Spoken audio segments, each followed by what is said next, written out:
السلام عليكم. فيديو النهاردة بجد حكاية. هنعمل ايه؟ هنعمل احلى فتة مصرية بكل التكات والحركات، فتة على اصولها. انا شيرين ودي قناتي حلو وحادق مع شيرين. لو عجبكم الفيديو اوعوا تنسوني في اللايك والشير والسبسكرايب للقناة، ويلا بينا نشوف هنعمل احلى فتة باللحمة ازاي، لان الفتة ما تحلاش الا باللحمة. يلا بينا. أول حاجة هنعملها هنشوح اللحمة بتاعتنا. طبعا الطريقة المعتادة لكل ست مصرية، نغلي المية ونسقط اللحمة فيها وتعمل أحلى لحمة مسلوقة. النهاردة هنعمل خطوة حلوة جدا هتخلي شوربة اللحمة معاكي حكاية، أكنك عاملة بالظبط الفتة بالكوارع. هنعمل ايه؟ هنشوح اللحمة ونديها صدمة حلوة جدا في معلقتين سمنة كده. شوحيها يا ست الكل وخليها زي الفل. شايفين الجمال؟ يلا بقى هنشوح اللحمة كده ونديها صدمة كويس جدا، وهنشوف هنعمل ايه تاني. اللحمة طبعا يا جماعة لما بتاخد صدمة كده قبل ما بتسلقيها بتدي شوربة نقية وحلوة جدا، وتاخدي بجد منها يعني احلى تفاصيل بصراحة. يلا بقى نشوح اللحمة كده ونديها، احنا مش عايزين نحمرها، احنا بس كل اللي بنعمله ان احنا بنديها صدمة خفيفة وتغير لونها كده، وهنبتدي ننزل عليها بالمية المغلية. شايفين الجمال؟ ما شاء الله. عايزه اقول لكم بقى الريحه، يعني احنا ما حطيناش لسه توابل ولا اي حاجه على اللحمه، بس بجد مطلعه ريحه حلوه جدا جدا جدا، يعني فوق ما تتخيلوا. احنا هنا بنقلب اللحمه كده عشان نتاكد ان هي اخدت صدمه من كل الجوانب.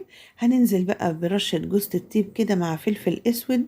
يا سيدي على الجمال والحلاوه والطعامه والريحه والتكات، يا جماله. هتاكلي بقى احلى فتة النهاردة على طريقة شيري كيتشن، بطريقة مش قادرة اقول لكم سهلة بسيطة. هتعجبك وهتعجب ضيوفك ان شاء الله. زي ما انتوا شايفين كده انا بحاول ان انا اقلبها عشان تاخد كل التوابل اللي انا نزلت بيها.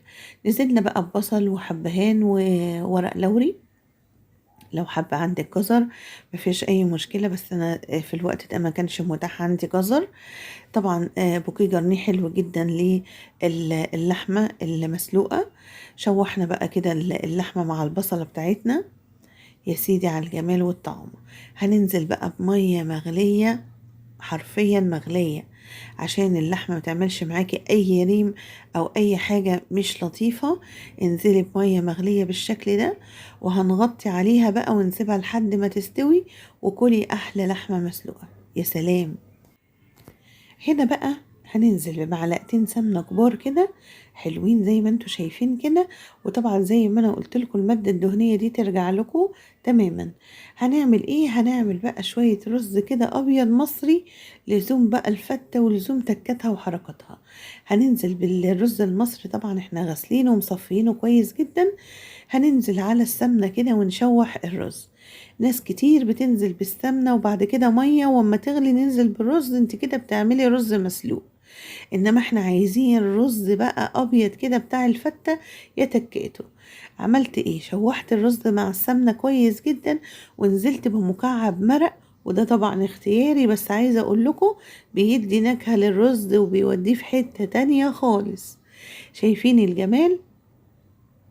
قلبي بقى الرز ده كده ونشفيه حلو جدا جدا على النار قبل ما نضيف المية. طبعا معيار الرز معيار المية في الرز المصري بالذات. كيلو الرز حوالي 5 كوبايات من الرز. تمام. المج بتاع الشاي هننزل عليه ب5 مجات مية. انا هنا نزلت ب3 مية و2 شوربة، والشوربة هنا بتعزز طعم الرز، بتخليه حكاية. هنعمل بقى على ما الرز يستوي معانا، هنبتدي ننزل بمعلقتين سمنة وفصين توم مفرومين، وهنعمل صلصة الفتة. فتة يعني صلصة، ما تقدريش تعملي فتة من غير صلصة بالخل والثوم. هنشوف هنعملها ازاي. شوحنا التومة كده في السمنة بتاعتنا، وانا مش عايزة التومة تتحمر خالص. انا كل اللي انا عايزاه ان هي تطلع النكهة والريحة بتاعتها مش اكتر. اول ما هشم ريحة التوم كده في السمنة هبتدي انزل بالخل. ولازم نطش يا جماعة التومة بالخل، 3 معالق خل بقى، ونزليهم على التومة والجيران هتشم ريحة الفتة بتاعتك. شايفين؟ شامين؟ مش قادرة اقول لكم الريحة والجمال. هننزل بعد كده يا دوبك كده تقليبتين مع الخل، وهنبتدي ننزل بعصير الطماطم.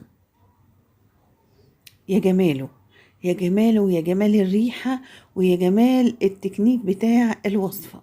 نزلنا بقى عليها بمعلقة فلفل اسود، وهننزل بمعلقة ملح صغيرة.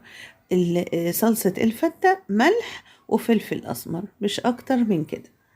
شايفين الجمال؟ هنسيبها بقى تتسبك، وهنبتدي بقى نحمر اللحمة بتاعتنا.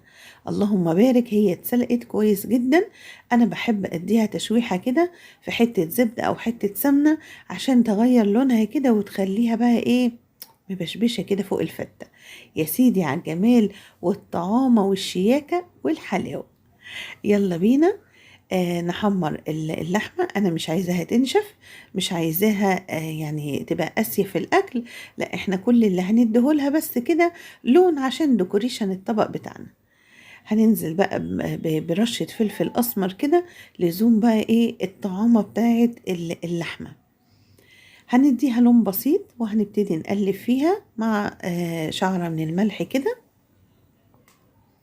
وعودي نفسك اللحمة ما تحمريهاش وتسيبيها، يعني اللحمة دي آخر حاجة تحمريها قبل ما تقدمي طبق الفتة.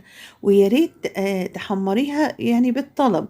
أما تبتدي مثلا حد مثلا عايز الطبق دلوقتي، تقومي محمرة له حتتين اللحمة كده يبقوا سخنين وجوسي كده على طبق الفتة. يا جماله.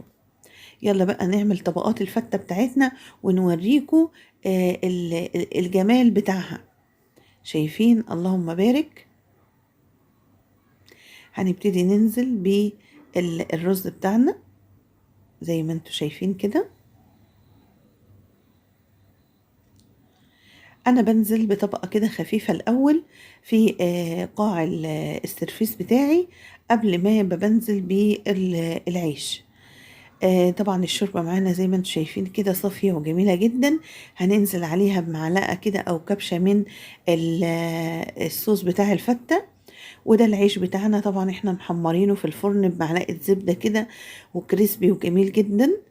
يلا اسقي بقى العيش بتاعك زي ما انتوا شايفين.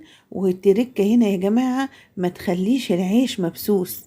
عيش الفتة بيبقى يعني ولدن حاجة كده، يعني ولا هي طرية قوي ولا هي ناشفة قوي، حاجة كده كويسة وبتنضغ كده، بتدي طعم حلو قوي قوي للفتة عن العيش اللي هو المبلول قوي ده. خلي العيش بتاعك كده في حالة وسط يعني زي ما انتوا شايفين كده. قلبنا بقى العيش في الشوربة كده ومش هغطيه ولا اي حاجة. انا كل اللي هعمله ان انا هسيبه بس 5 دقايق، وهبتدي انزل عليه بالسرفيس بتاعي في السرفيس بتاعي بالشكل اللي انتوا شايفينه ده. طبعا يعني هو واضح في الفيديو ان العيش مش مبلول، يعني مش مبسوس قوي.